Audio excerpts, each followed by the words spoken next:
7년이었다. 오선우가 자신의 이름을 잃은 세월. 법학전문대학원 수석 졸업장은 시어머니 윤명숙의 서재 깊은 곳에 액자로만 존재할 뿐 그녀 자신은 서아그룹 전략기획실장 사모님이라는 호칭 뒤로 완벽히 지워져 있었다. 32세의 선우는 더 이상 법조인의 꿈을 꾸지 않았다. 아니, 꿀 수 없었다. 윤명숙은 우아한 목소리와 완벽한 미소로 선우의 모든 것을 통제했다. 식사 메뉴, 옷차림, 머리 스타일, 심지어 미소 짓는 각도까지. 60세의 윤명숙은 서아 아트센터 관장으로서 그리고 재벌가의 어른으로서 절대적인 권력을 휘둘렀다. 선우는 매일 아침 윤명숙 앞에 무릎 꿇고 차를 올려야 했다. 교사 집안 출신의 단정함은 칭찬받았지만 그것만으로는 부족했다. 윤명숙의 눈에 선우는 영원히 급에 맞지 않는 존재였다. 균열은 7주년 결혼기념일을 일주일 앞둔 밤 예고 없이 찾아왔다. 남편 강지혁이 샤워하러 들어간 사이 거실 테이블 위 휴대폰 화면이 불을 밝혔다. 서유나 큐레이터라는 이름 아래 선우의 심장을 얼어붙게 만드는 문장이 떠올랐다. 실장님, 내일 뵐게요. 관장님 말씀대로 진짜 안주인 교육 열심히 받고 있어요. 빨리 그 여자 좀 치워주세요. 손이 떨렸다.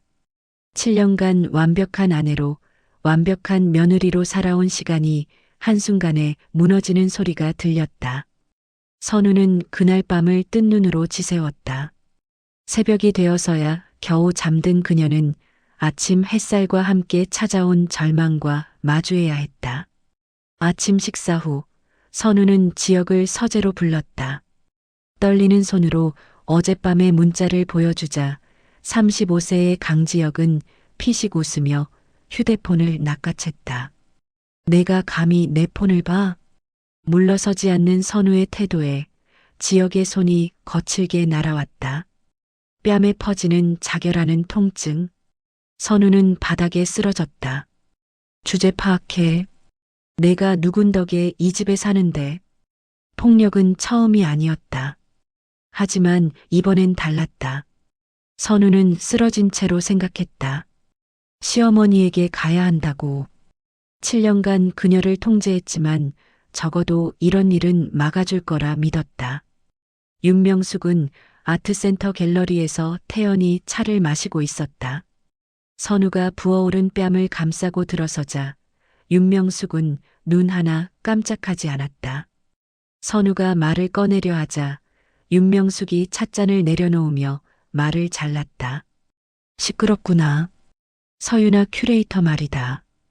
윤 의원님 손녀딸이야. 우리 지역이 옆자리에 어울리는 아이지. 심장이 내려앉았다. 윤명숙의 눈빛은 얼음장처럼 차가웠다.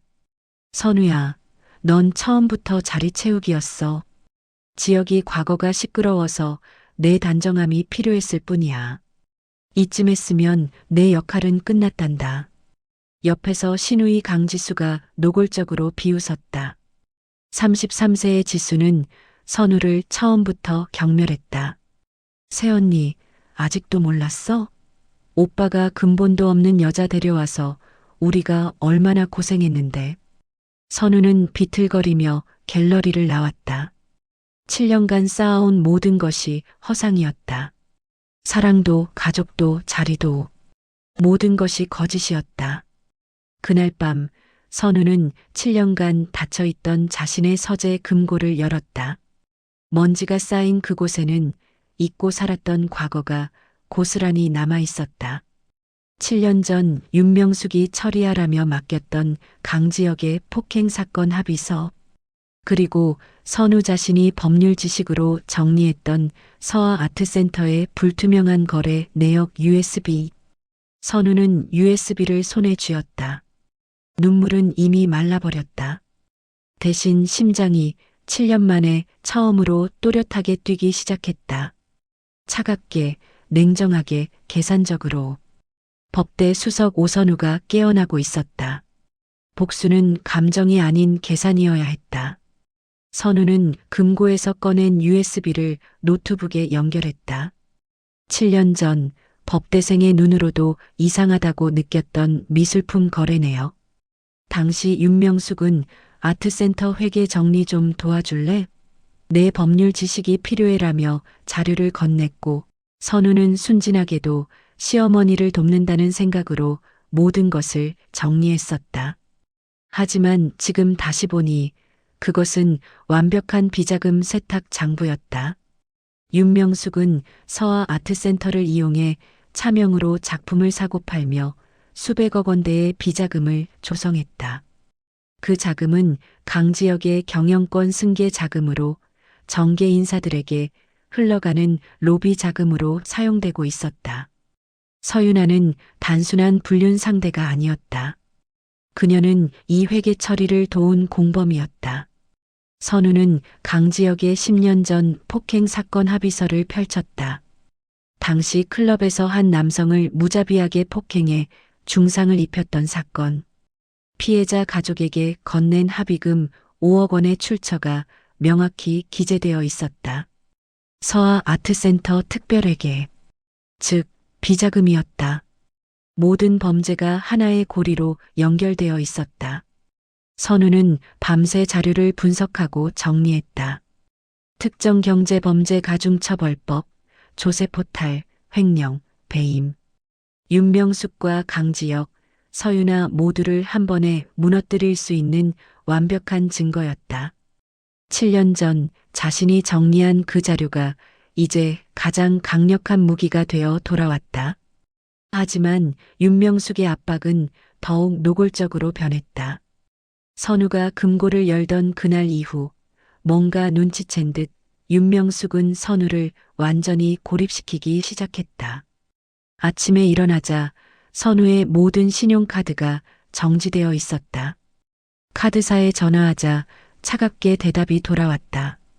명의자이신 윤명숙 관장님의 요청으로 정지 처리되었습니다. 집안의 모든 고용인들도 달라졌다. 선우가 무엇을 지시해도 그들은 고개를 돌렸다.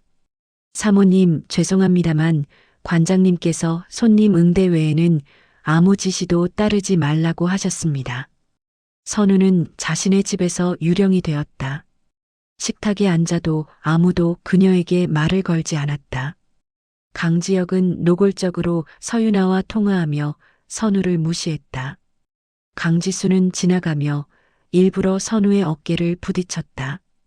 윤명숙은 선우가 없는 것처럼 행동했다. 그리고 3일째 되는 날 저녁 윤명숙이 가족 식사 자리에서 폭탄 선언을 했다. 지혁이와 선우의 7주년 결혼기념일 파티를 서아 아트센터 개관 10주년 기념식과 함께 성대하게 열기로 했어. 정재계 인사 500명을 초대할 거야. 강지혁은 서윤아에게 보낸 듯한 문자를 보며 흐뭇하게 웃었다. 어머니, 기대되네요. 윤명숙은 선우를 향해 차갑게 미소 지었다. 선우야, 그날 내 역할이 아주 중요하단다. 조용히, 얌전히, 웃고만 있거라. 알겠지? 그것은 선고였다. 공개 처형장에 선우를 세워두고 서윤아를 새로운 안주인으로 소개하겠다는 계획. 500명의 하객 앞에서 선우를 완전히 짓밟아 자진해서 떠나게 만들 작정이었다. 선우는 고개를 숙이고 대답했다. 네, 어머님. 알겠습니다. 하지만 그녀의 입가에는 미세한 미소가 떠올랐다. 윤명숙은 그것을 굴복으로 읽었다. 하지만 그것은 승리의 미소였다. 선우는 그날 밤 자신의 방에서 7년 만에 로펌 동기에게 전화를 걸었다. 민지혜. 현재 대한민국 최고의 형사 전문 변호사로 이름을 날리고 있는 선우의 유일한 친구였다. 지혜야, 나 선우야. 전화기 너머로 놀란 목소리가 들렸다. 선우야, 7년 만이잖아. 무슨 일이야? 선우는 차분하게 말했다. 내 도움이 필요해. 대한민국을 뒤집을 만한 자료를 가지고 있어. 다음 날 선우는 조심스럽게 집을 빠져나와 민지애를 만났다. 카페 구석자리에서 선우는 USB 사본과 강지혁의 폭행 사건 자료 사본을 건넸다. 민지애는 자료를 보더니 눈이 커졌다. 이거 진짜야? 서아그룹이 완전히 무너질 증거잖아. 선우는 냉정하게 말했다. 서아 아트센터 10주년 기념식 3주 후 토요일 밤 9시 그때 검찰 특수부 압수수색과 모든 주요 언론사 라이브 제보를 동시에 터뜨려줘. 500명의 정재계 인사가 모인 그 자리에서 민지애는 잠시 선우를 바라보다가 고개를 끄덕였다. 알았어. 내가 검찰 선배한테 연결해 줄게. 그리고 언론사 쪽도. 선우는 마지막으로 말했다. 지혜야, 고마워. 이번엔 내가 도망치지 않을 거야. 집으로 돌아오는 길, 선우는 처음으로 7년 만에 자유를 느꼈다.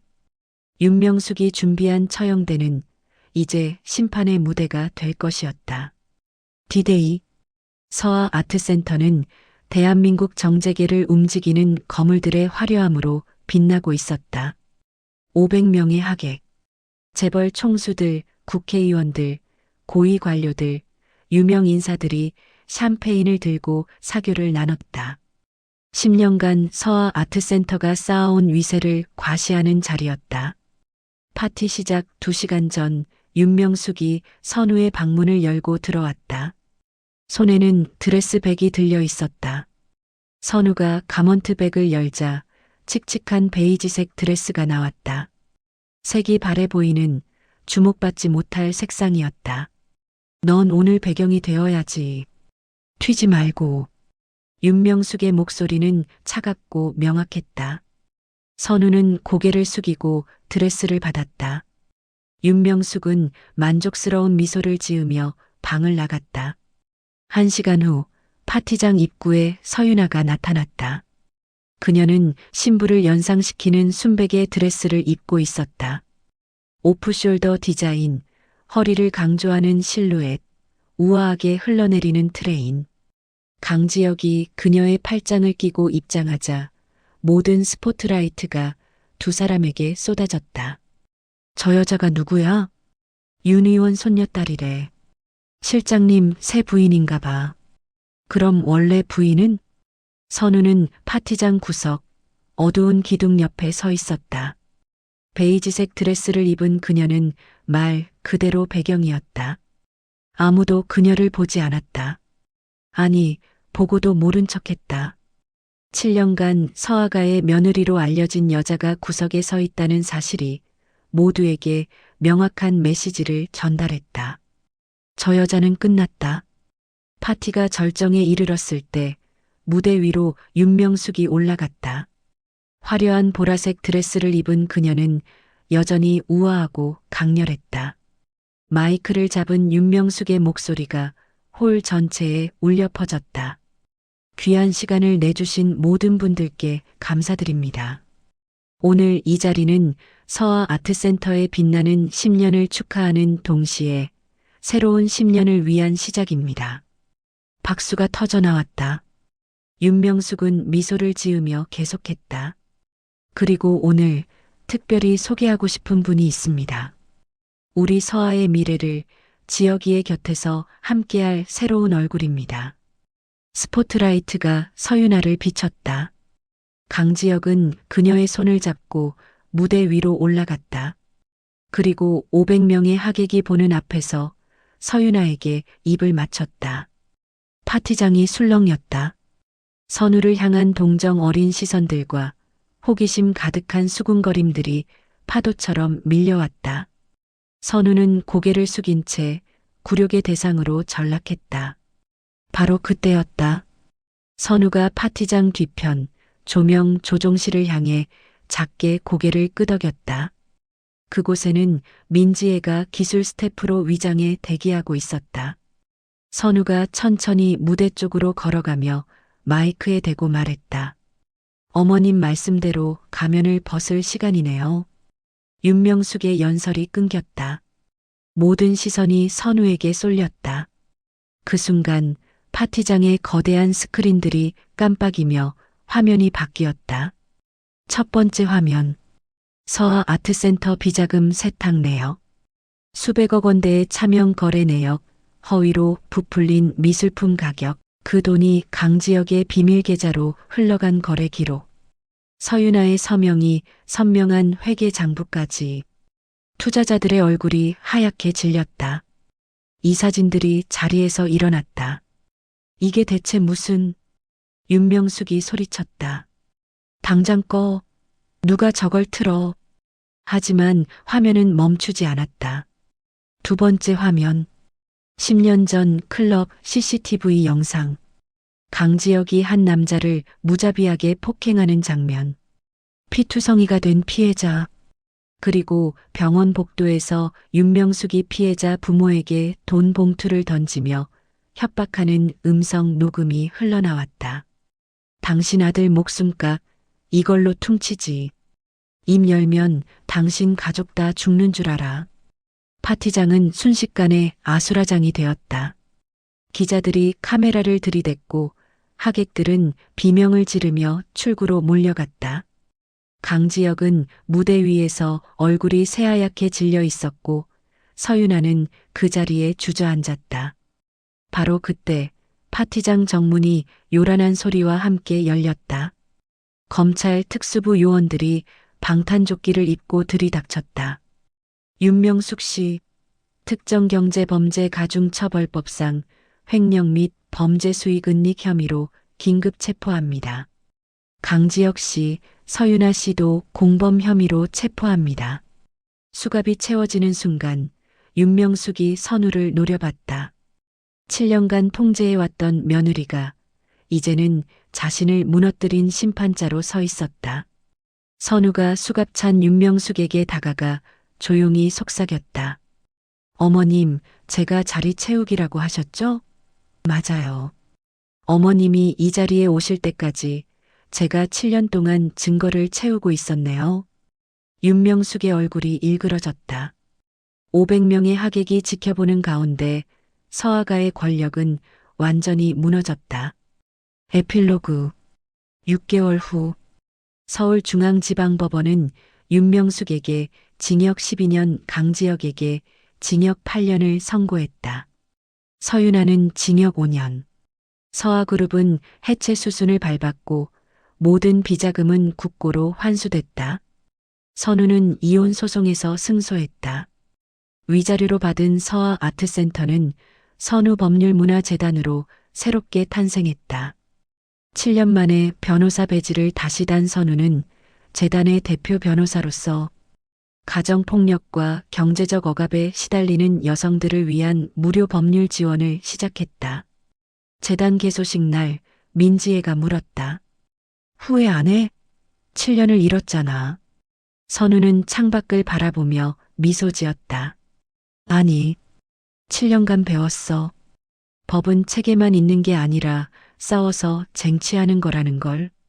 그녀의 눈빛은 더 이상 흔들리지 않았다. 영상이 마음에 드셨다면 구독, 좋아요는 큰 힘이 됩니다. 감사합니다.